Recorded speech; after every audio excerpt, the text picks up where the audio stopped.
मेरा नाम सरखंदा है।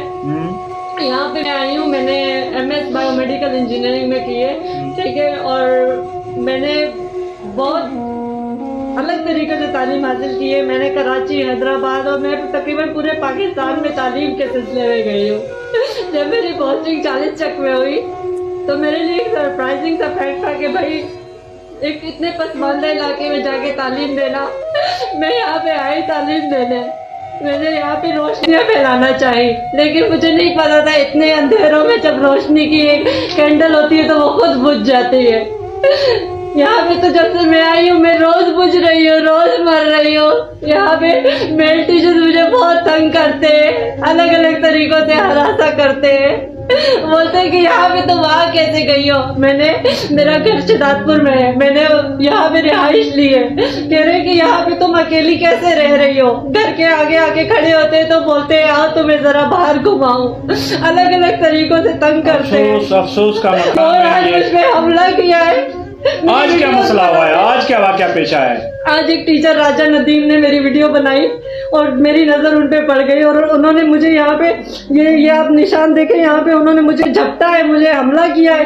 और कैसे विदाउट कंसेंट वीडियो बना सकते हैं, कैसे? आप स्कूल में थी टीचर? जी, मैं HM साहब के ऑफिस में बैठी थी। हमारे HM साहब मौजूद होते नहीं है कि उनसे सारे मसले हल करवाए। हफ्ते में 1 दिन या 2 दिन आते हैं, ठीक है। उनको कुछ पता नहीं, ये जाते हैं उनके पास, जो बातें करते हैं, पीछे जो चल रहा होता है, जो चीजें हो रही हैं, सारी चीजें हो रही होती हैं, ठीक है। मुझे किसी चीज से एतराज नहीं था। स्कूल में स्मोकिंग वगैरह करते हैं, मैंने उनसे रिक्वेस्ट की कि भैया आप लोग ना करें, मुझे एतराज, स्मोकिंग अच्छी चीज नहीं है, हम बच्चों को क्या सिखा रहे हैं। मैंने यहाँ पे बच्चों को तालीम, यहाँ के बच्चों को इतना डराया गया है कि यहाँ के बच्चे जब बोलते हैं तो कांपते हैं। यहाँ के बच्चों को मार मार के इतना डराया गया है कि वो सच नहीं बोल पाते। फिर कहते हैं कि अदब करो टीचर का। कौन सा अदब, कौन सी वायलेंस? आप यहाँ पे जेंडर बेस्ड वायलेंस प्रमोट कर रहे हो या एजुकेशन प्रमोट कर रहे हो? यहाँ पे कितना मुझे मेंटली टॉर्चर किया गया है कि ये हट जाइए, कैसे ये यहाँ पे आई, कैसे मैं यहाँ पे अपनी ड्यूटी करने आई हूँ, मैं अपना फर्ज अंजाम दे रही हूँ। मैं कोई घोसड़ू नहीं हूँ कि यहाँ से भाग जाऊँ ऐसे। उनका मकसद ही ये है कि यहाँ से आप भाग जाएं। जी, यहाँ पे टीचर है फारूक, वसीम, सरयाज, ये लोग मुझे अलग अलग तरीकों से बातें बोलते हैं। और फिर बाकी टीचर्स भी कोई दूध के धुले नहीं है। यहाँ पे तो एक टीचर ने ये भी किया कि दूसरे टीचर के मोबाइल से डेटा लिया है और उनकी बेटी का डेटा आउट करके उनकी बेटी को भी हरास किया है। यहाँ पे भेड़िए बैठे हैं, टीचर नहीं बैठे, कोई इन्वेस्टिगेशन टीम नहीं है। मैं बोलती हूँ तो फिर मुझे पता है कि एंड में मुझे चुप कराया जाएगा। किसी में कोई वो जुर्रत नहीं है, किसी का कोई दीन ईमान है तो फिर आए यहाँ पे बोले, देखे। कोई ऐसे ही बिला वजह, और फिर ऐसे लोगों को नफ्सियाती कहा जाता है। बुलाए साइकियाट्रिस्ट को, प्रूव करे नफ्सियाती, सारी चीजें देखे, आए, मेरा बैकग्राउंड देखे। मेरे अब्बू ने 6 बेटियों को तालीम दी, इसलिए नहीं दी कि दूसरा उन पे वार करे, शर्म करे, डूब मरे। अपनी बेटियां नहीं है तुम लोगों की।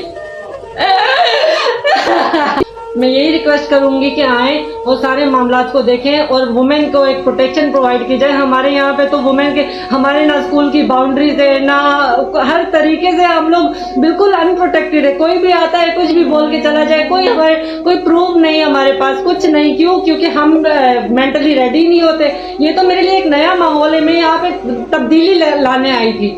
यहाँ पे क्या हुआ, मेरे साथ ही ऐसा हो रहा है दिन ब दिन। मैं उन लोगों में से नहीं हूँ जो हराम मौत मरे। मैं हराम मौत नहीं मरूंगी। आए, इन्वेस्टिगेशन करें, सारे प्रूफ्स है मेरे पास, मुझसे सारे प्रूफ्स लिए जाएं, सारी चीजें देखी जाएं। 30 बंदे ये मुतालबा करते हैं कि हमें एक औरत से खतरा है। एक औरत से खतरा कैसे होता है, क्यों होता है? कि आपने कुछ किया है तभी तो आपको औरत से खतरा है। आप कहते हो औरत हमसे बदतमीजी करती है, क्यों करती है औरत बदतमीजी? आप आए देखें।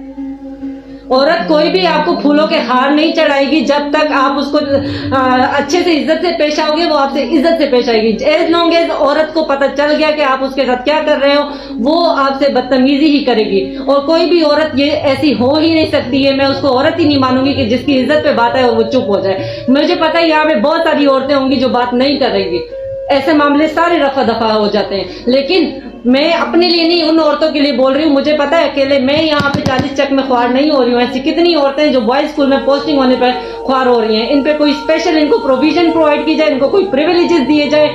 प्लीज मेरी आपसे रिक्वेस्ट है, आए देखें इस मामले को, क्योंकि ये मामला, अगर मुझे इस मामले के लिए यूनाइटेड नेशंस तक भी जाना पड़े तो मैं जाऊंगी, क्योंकि ये उनका एजेंडा है। गोल नंबर 3 है सस्टेनेबल डेवलपमेंट का। दुनिया इस चीज पे बात कर रही है, हम किस अंधेरे में हैं। रोशनी फैलाने एक आता है और उसको ही बुझा दिया जाता है। मैं बुझने वालों में से नहीं हूँ।